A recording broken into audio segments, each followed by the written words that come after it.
Kim, thanks for being here. Thanks so much for doing this. Appreciate it. Absolutely. Tell us a little bit about what you went through.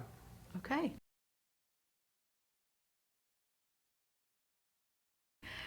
So May of last year, I went in for my regular mammogram. I had actually taken a couple years off due to COVID. I was hard getting appointments at that time, and I have never had a issue with any of my mammograms. But on this occasion, it did come back that there was something there that didn't belong there. So I went back. They did a biopsy, and it came back positive for what they call stage 0 breast cancer on the left side. Talked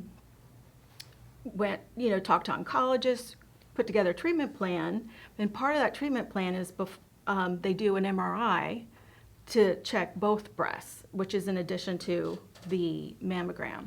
And it was at that point that they found cancer on the right side. So I had 2 different kinds of breast cancer, one on each side, found by 2 different modalities, one a mammogram, one an MRI, and both 2 different types. How did that diagnosis impact your life? So the diagnosis impacted me in ways that I, didn't think possible. For instance, I'm a 2-time Ironman, and very on top of everything. I mean, I would get my teeth cleaned every, 6 months. I get my mammogram every year, except through that little COVID period. I go to the dermatologist and get my checks all the time. So when it came back positive for cancer, I was shocked, and it made me realize if I can get breast cancer, anybody can get breast cancer. And so the first feelings and emotions were those of just, I can't believe it. I can't believe it. Right, and I'm assuming that it potentially affected loved ones, family, friends in ways that maybe you didn't foresee in the beginning either. Yes, absolutely. So I think that the misconception is breast cancer only impacts those who are diagnosed, which isn't the case. I mean, it's a disease that impacts you as the patient, but then everyone around you. I was surprised how it impacted my 2 sons, who became more vulnerable to me because I'm watching them watch me not be well. And how old are they? Well, now Or at the time? Yeah, at the time they were 21 and 23. And I was just very open and honest with them about what was going on. My mom, can you imagine, as a parent, seeing your children go through something that could potentially be life-threatening, or going through potentially, painful procedures. I wasn't expecting to. I didn't think about that part. Yeah, a lot of times people think, well, I'm an adult now, but your children are all your children. You have children, and you know that. So, your mom feels the same way. Yeah, exactly. Right. Exactly. Did it change your perspective of life? I mean, of course, I'm sure it did. What ways did it change? Yeah, I don't think you can go through something like cancer and not be impacted. And in so many ways, obviously the physical aspects of it, emotionally you become vulnerable. You begin to think about your own mortality in ways that you hadn't before. You're scared. You're scared of the unknown. But those are all things that you can work through. And it also impacted me in a way that everything I learned, I wanted to share with other people, because I think the more knowledge, the better you are able to cope with and plan for what is your journey. So is that something that developed for you? Is that kind of the early signs for you that I'm going to want to do more with this than just survive this process? I mean, did you figure that out while you were going through the process, or did you have to get through the process first before you realized that you No, were? as I was going through the process, I guess it's in my DNA. I wanted to know how I could help others benefit from what I went through. There's so much research out there, and not all of it's quality research. So not bombarding yourself with a bunch of information that's not helpful, being able to navigate through that.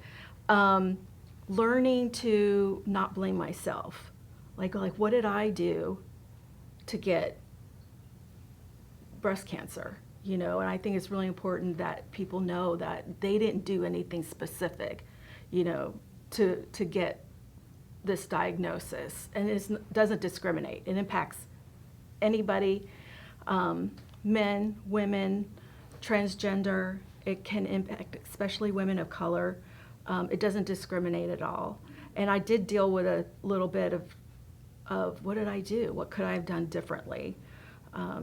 So I think that's important for somebody to not have that take up mind space as they're going through their journey.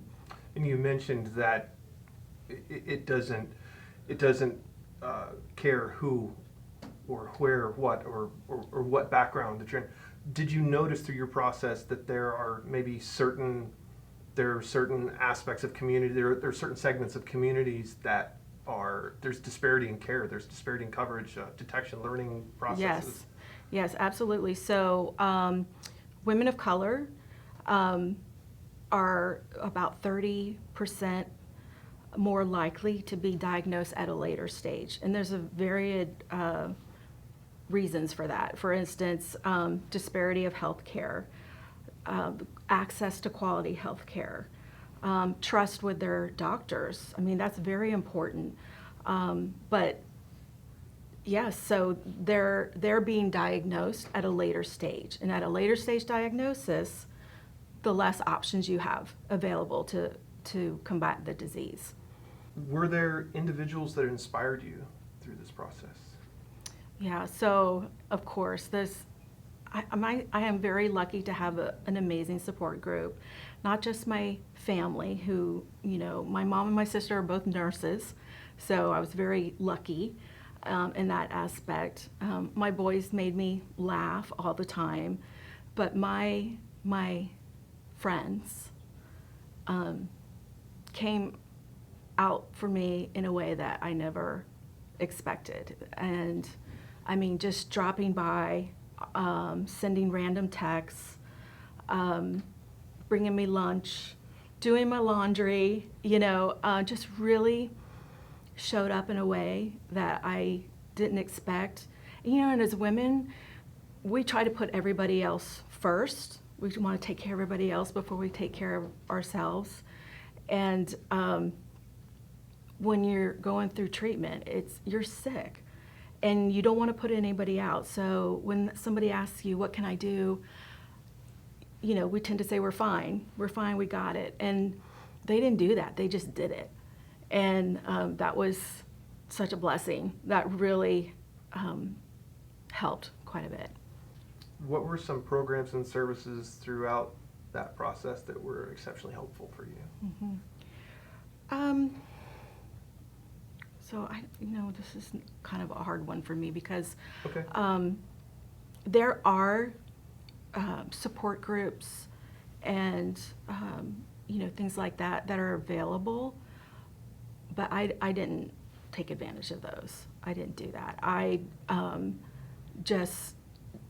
really connected with my doctor, and I think that's what's so important. You have to advocate for your own health, and you have to be a partner in your own healthcare decisions.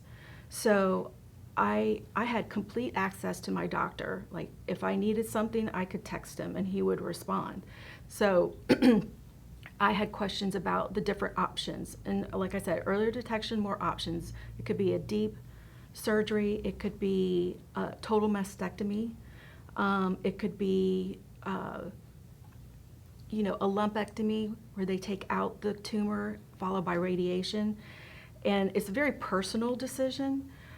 You could be flat where you have nothing at all. It's very personal. So I reached out to women who I know who have gone through different procedures and got their experience. I was very much in communication with my doctor to get his feedback. And I got second opinion as well, and I think that's also very important. And I knew after doing all of that research, after talking to women who have been through it, I knew exactly what I wanted to do and what was right for me. And that was what gave me a lot of peace of mind and was helpful to me as, as I went through that. Were there specific obstacles that you remember having to overcome? Yes. That you want to speak about? Sure. So some of the obstacles, it's very, I think, human nature you find someone that has been diagnosed with the same cancer as you, is going through the same treatment as you, on the same medication as you, but you could have two completely different cancer experiences. And so, I would encourage women to listen to other women, but do not expect your journey to be the same as theirs. So for instance, for me, I had experienced complications from some of the surgeries, which put my final to be on the other side of this back by about 10 months. So there's another example would be I'm on a medication that I am experiencing many side effects where someone else who's on the same medication has none of the side effects. So it's important that you don't compare yourself to anybody else when it, or feel guilty that, I'm doing everything right, I'm doing what she did, but I'm not having the same experience or journey that they are. My advice is to stay in the moment. It's easy to look at the end game, but then I feel like you set yourself up for disappointment, and just go through one step at a time. Like, get through this stage. And once you're at the end of that stage, then you're ready to take on the next stage to get you where you finally want to go. Because if you focus on the end, and you could be setting yourself up for a disappointment. And I definitely had those along the way. So that would be my advice, not to do that. So I know you talked a bit about misconceptions and stigmas about cancer, but is there more you want to talk a bit about, things that people are told or things that they're kind of expecting going into this process based on what they've heard that's actually not accurate? I have several of those. So first, and I mentioned it before, is it's nothing that you did that made you get cancer. Like it's important that I think patients realize that they don't carry that guilt with them going into the diagnosis and the treatment. I think a big misconception is once I get my mammogram, I'm good, and it comes back clean. I'm good until next year, and that is so not the case. It's so important that after you get your mammogram, that you still do your monthly checks in the shower. And like I like to tell my friends, it's your hands, your boobs, feel them in the shower, cup of feel, get them, and because if you wait, you find a lump, and you had waited a year till your next mammogram, then you're going to be diagnosed at a much later stage. So I think that's a huge misconception. Not just get your mammogram, but do your mammogram and monthly checks. Big misconception is, and I've heard several friends say this, is, well, breast cancer doesn't run in my family. I don't have the BRCA gene, so I'm not going to get breast cancer. And not having that gene does not make you immune to breast cancer. A smaller percentage of breast cancers come from a mutated gene. So that's not a reason not to get your mammogram or even think that you're not going to get breast cancer. From a community that, oh, this is what it's going to be like if I experience something like this, but didn't really work for you. Right. So, yeah, I had many people tell me, stay in bed, rest, don't overdo yourself, take off all the time you need from work, eat all the comfort food that you want. While I think the intention is good, I'm not sure that's exactly the right thing to do. I think we're social creatures. We need to be surrounded by our friends and our family. Work keeps your mind busy, And, you know, exercise. I mean, even if it's just a walk around the block, or if it's leg lifts while you're laying in bed, I think keep moving, keep socializing is healthy. And, you know, I didn't do that. And on the other side of it, it's taken me a lot longer to get to where I was before I was diagnosed. And it didn't need to happen that way. I didn't need to approach it that way. If I could do it all over again, I would have been more on top of that. And that's a good question in itself. If you could do it all over again, was there anything else along the way that you wish you had done differently? Yeah, I wish I had been more proactive in my own health. And this is part of that guilt that I'm telling you not to carry with you, but you know, yeah, I still think about it sometimes. I mean, because we go about our day, we're eating, we're drinking, we're, you know, we're enjoying life, we're living life. That's what we're supposed to be doing. But there are things that I could have done to mitigate some of what has happened.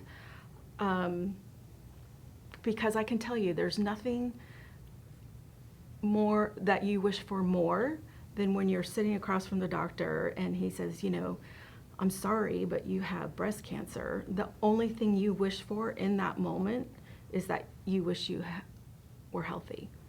And so, you know, I don't mean to overdo it, you know, go in and just go overdo it, but you know what's healthy and what's not, and just be mindful about that. You mentioned that you found out early in this process that you wanted to do more to help others. What would you like to address about that? What did you learn from that process that made you become who you are now as an advocate? Mm-hmm. There's too many women dying from this disease that it doesn't need to be. When it's caught early, the numbers are good. The statistics for survival are really, really good. It's in the 90s. So I don't want people to die from this disease. I want them to know that if you stay on top of it, if you consider your lifestyle, get your mammograms and do your monthly checks in the shower, that this is something that you're going to have several options to decide what works for you. You're going to get through it. The chances of survival are really good, and that's a really important message. Do you think people like yourself find from things like this, like they say a lot of times that successful entrepreneurs or people that go out and start great organizations, do you think that they find it within themselves going through things like that, or do you think maybe it was something that you were born with, or did it just awaken through the process? It definitely was an awakening, I believe, through the process. You know, I went in thinking probably more old school about breast cancer, but the more I learned, the more that I realized, okay, I have options. I'm going to be fine. Yeah, it's going to suck. Cancer is rude, especially breast cancer. But I have options. I'm alive, and I'm going to get through this. And you know, I like to tell my friends that breast cancer, it's a word. It's not a sentence, but it's a word if you catch it early. So I'm on a mission to make sure people are aware that they've got to take care of themselves, be an advocate for themselves. If something's not right, they got to speak up. They have got to get their mammograms and do their checks, and then you're gonna make it. You're gonna be okay. So, throughout this process, what did you find for yourself for support that you think others should know about? And not only for yourself, but support of others, because I know you said before, Yeah. it's not just you that's going through this. Right. I was very blessed to have, you know, family, a core group of friends, an excellent relationship with my doctor, who I could connect with at any time to ask any questions. What I really want to make sure people know, because breast cancer just doesn't impact the patient, it impacts everyone around them, is that caregivers need support too. They're having to take on additional responsibilities now that their loved one is not well. They're seeing their loved one not well, which can have a devastating emotional impact on them. So caregivers really need to take time out, focus on their mental health and well-being, go for a walk, go get a massage. It's okay. Well, we need you to be healthy and mentally and physically to take care of the patients. So you could really do need to take care of yourself too. What did you find out for yourself as far as support for people experiencing the process? What did you find as far as where can people find help? Where did you find it, the best places that you found it? So, it's important that you're not alone. Like I said, there's 1 in 8 women will be diagnosed with breast cancer, and that's a lot of women, too many women. And there's support not only in your own local, your own support system, meaning friends, family, but there are support groups through hospitals, there are support groups through American Cancer Society, Breast Cancer Organization. Don't feel like you're alone, and don't think that you can't get help, because you can.